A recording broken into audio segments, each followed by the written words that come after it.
Aloha colleagues, this is Dr. Gibson. Welcome to OC 6005, Scope and Methods of Research. This particular presentation is on surveys, scale development, criteria, and issues. To begin with, I will be going over the 4 assigned articles that are attached to our Blackboard page. In particular, the first part of this presentation combines the information from both of the Hinken articles, and then I will discuss some of the issues found in the Hardy and Ford 2014 article, and then follow up the presentation with Uckel, Seifert, and Chavez, followed by yet another slide on the differences between paper and pencil survey administration and online internet-based survey administration. There are some other resources that are available to you. I've posted a couple other additional articles on the additional course materials tab on our Blackboard homepage. These are not assigned articles. They're merely there if you're curious and want to read a little bit more about survey and scale development. For terminology, a lot of times I'm going to be using the wording from the Schwab 2013 textbook. It's Research Methods for Organizational Studies. And also, a really fantastic resource is Andy Field's book on discovering statistics using SPSS. This is a fantastic resource. The author is really funny, which is a change of pace when you're talking about statistics. But I'm also going to be posting a video by Andy Field that's going to go over factor analyses. So I do recommend that you consider purchasing that textbook. I'd like to begin by going over it not only some of the terminology that you're going to find that we'll be talking about here, but it also goes over reliability. It's the degree to which an assessment tool, which so in this case a survey, is also produces to a lot of the things that we're talking about here. So it would be a good thing. There are many ways to measure different types of reliability, but Cronbach's alpha is a measure of internal consistency, and that is how closely related a set of items are as a group. It is considered to be a measure of scale reliability, and in survey research, we're looking for a Cronbach's alpha of 0.7 or higher. Validity, that's how well a test measures what it's purported to measure. Construct validity, the extent to which the scale measures what it's purported to measure. And specifically, the elements that make up construct validity are specifying the domain of the construct, empirically determining the extent to which items measure that domain, and examining the extent to which the measures produce results that are predictable from theoretical hypotheses. Continuing on with a few more terms. So a factor analysis is a statistical method used to describe variability among the observed and correlated variables in terms of a potentially lower number of unobserved variables called factors. Specifically, we're going to be looking at 2 types of factor analyses, and that's an exploratory or a confirmatory factor analysis. So an exploratory factor analysis is also going to be denoted in the literature as an EFA, and a confirmatory factor analysis as a CFA. We'll also discuss things such as convergent validity, which is the extent to which the scales correlate with other measures designed to assess similar constructs, and discriminant validity, which is the extent to which they do not correlate with dissimilar measures. The 2 Hinken articles really do go into a lot of depth in describing the steps a researcher should take when they are developing a scale. The other Hinken article also describes in detail some of the pitfalls or some of the best practices for each of these steps. I've tried to include most of those in this presentation. So there are 6 steps. We are going to go through steps 1 through 6, and you'll notice the additional arrow from replication back to initial item reduction. So it is a procedure that can continue to go on in a cyclical pattern. So the key to successful item generation is the development of a well-articulated theoretical foundation that would indicate the content domain for the new measure. So there are different ways of item generation. Hinken presents those 2 ways. It's deductive versus inductive. I'm not going to go into detail here, but the items should be short, no double-barreled questions. And what the author means here is a question that measures multiple attitudes or behaviors. So something that says, I am satisfied with my job and my pay. So something that would be measuring 2 separate things. And the author also recommends staying away from negatively worded phrases. So that can create some issues with our respondents understanding exactly what the questions are asking. So we do need to keep in mind content validity at this stage. Hinken suggests pilot testing the items at this particular point. And the question always comes up, what is the optimum number of items to measure a construct? One of my professors told me in graduate school that parsimony is paramount. So what that essentially means is something that's concise, to the point, but measures everything that it needs to. And the quote from the Hinken article really sums that up well by saying, not only should any one measure have the simplest possible factor constitution, but any scale should require the contribution of a minimum number of items that adequately tap the domain of interest. So I found that quote to be particularly profound when we're talking about optimum number of items. Hinken also talks about item scaling, and you'll probably come across the terminology of a Likert scale. A Likert scale is a categorical type scale. We see in the article that there are different variations of a Likert scale, whether it's a 5-point, 7-point, 10-point.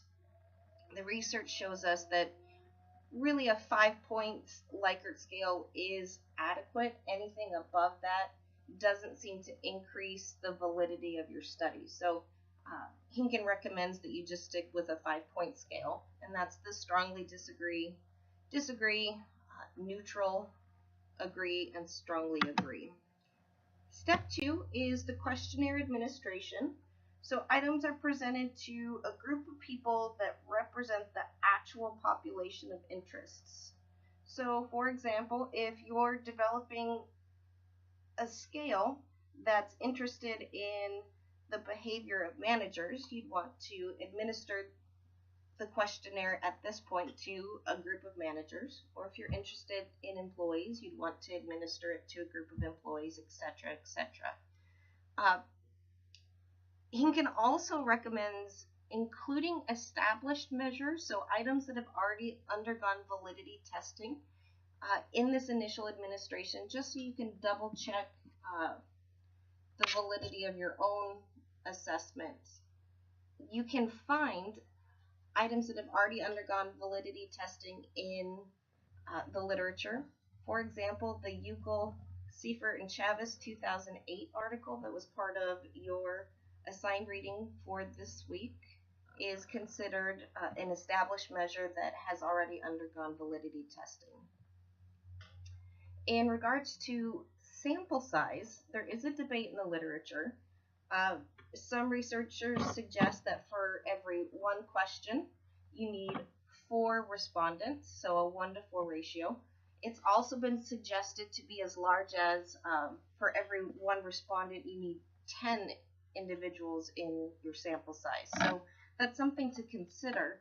But generally speaking, 150 respondents should be sufficient to achieve statistical significance. Step 3 is the initial item in our factor analysis. So in this stage, we will do an exploratory factor analysis, which allows the reduction of a set of observed variables to a smaller set of variables. So statistical functions such as factor analyses are really beyond the scope of this class, and the reason is not all students in the course will have access to SPSS, which is the Statistical Computer Program. But I'm including a video on factor analysis on our Blackboard page.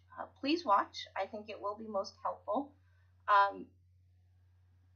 The guy on the video is the author of Discovering Statistics with SPSS textbook. I think you will enjoy it. It will be quite informative. Next, the internal consistency assessment. Again, Chromebox alpha is the most common measure that's reported in the literature. We are looking for a Chromebox alpha of 0.7 or higher, and a high Chromebox alpha indicates strong item covariance and suggests the sampling domain has been captured adequately. When you conduct an EFA in SPSS, the program will provide you with a large amount of output.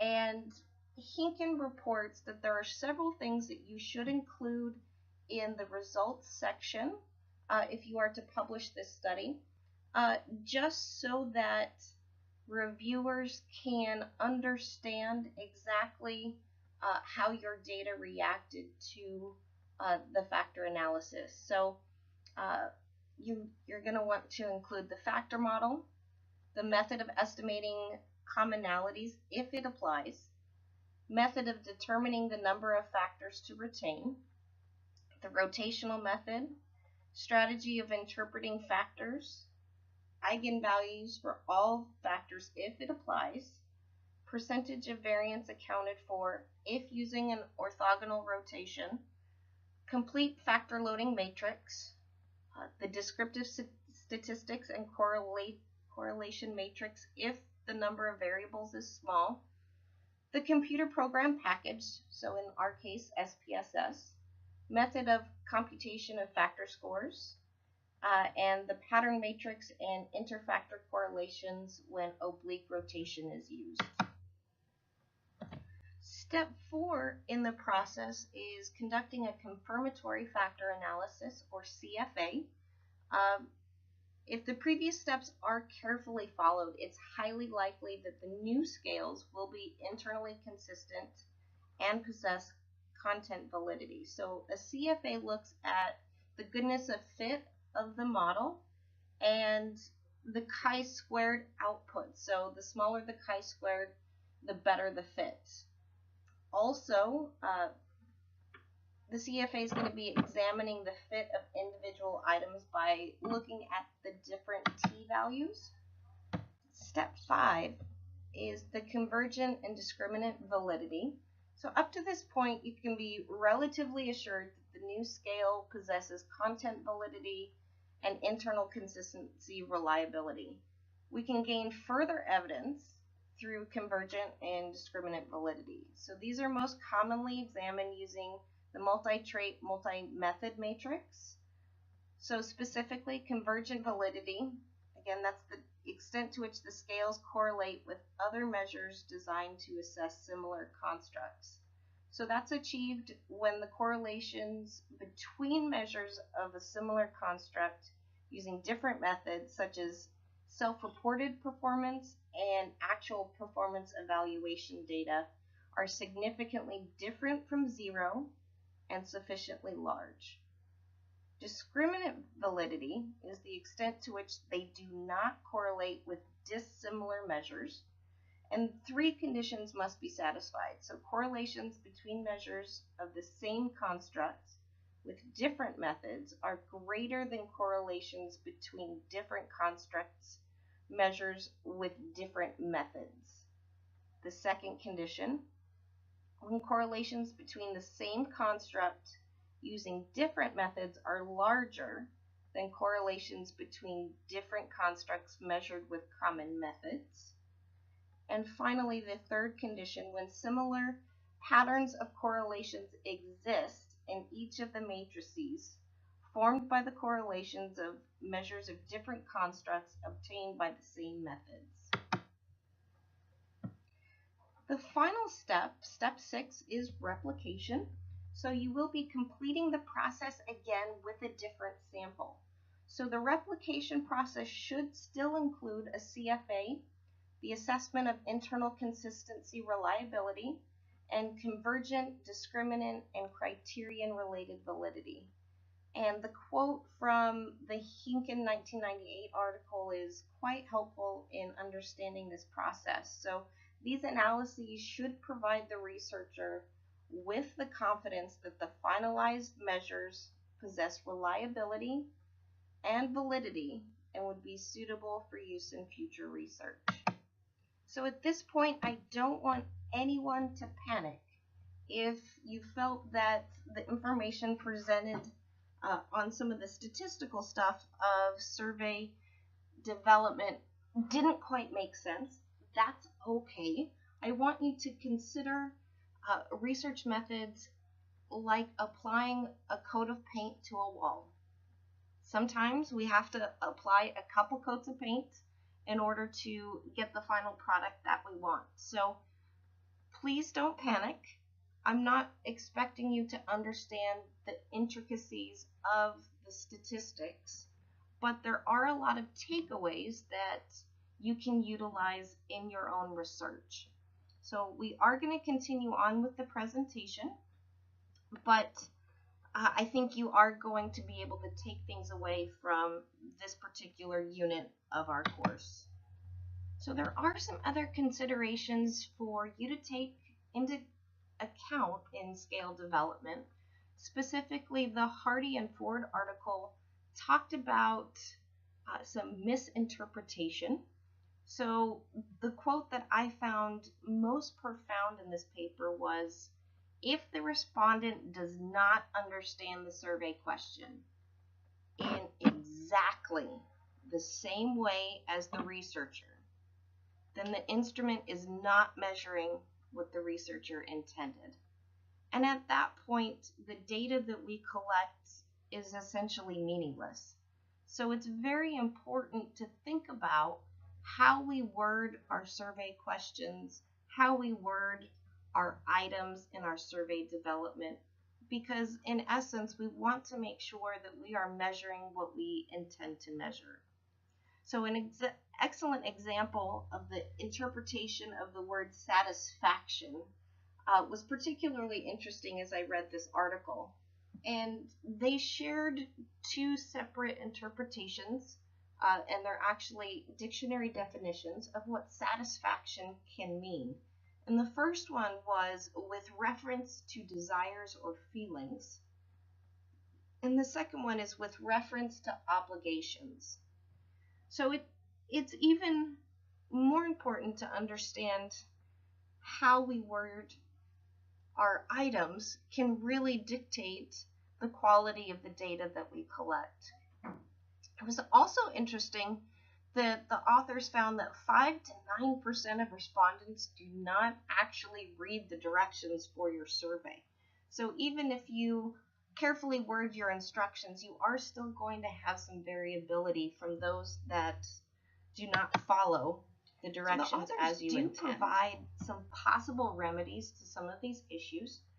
The first one is instructing participants to pay close attention to the items and informing them that the test that measures their carefulness or attentiveness may actually be helpful in ensuring that those participants are really paying attention to the wording of the questions.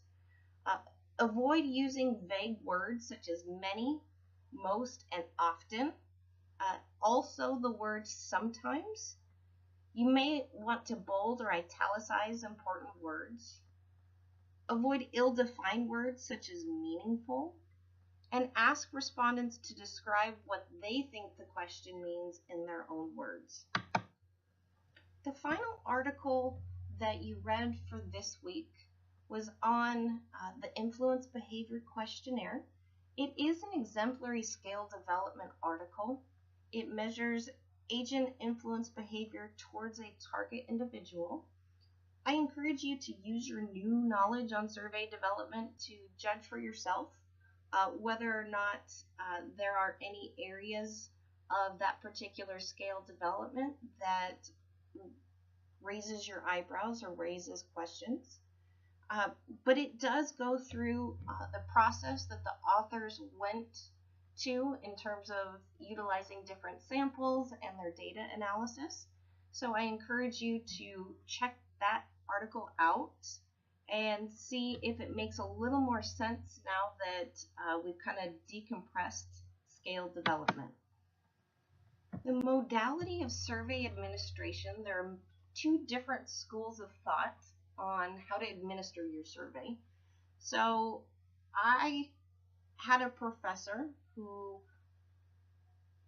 is very big in quantitative research, survey-based research in particular.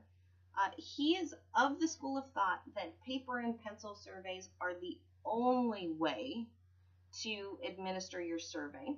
So I'm going to go through some of the pros and cons of that modality and compare it to internet-based modality of surveys. So some of the pros with paper and pencil. So that assumes that the researcher is on site administering the survey. So that means that the researcher can answer any questions from the respondents. The researcher can also explain the informed consent form, quell any fears from respondents if respondents are leery about retaliation from the organization if they are to answer the survey honestly. The researcher can go over some of the practices to reduce any identifiable data from the particular sample.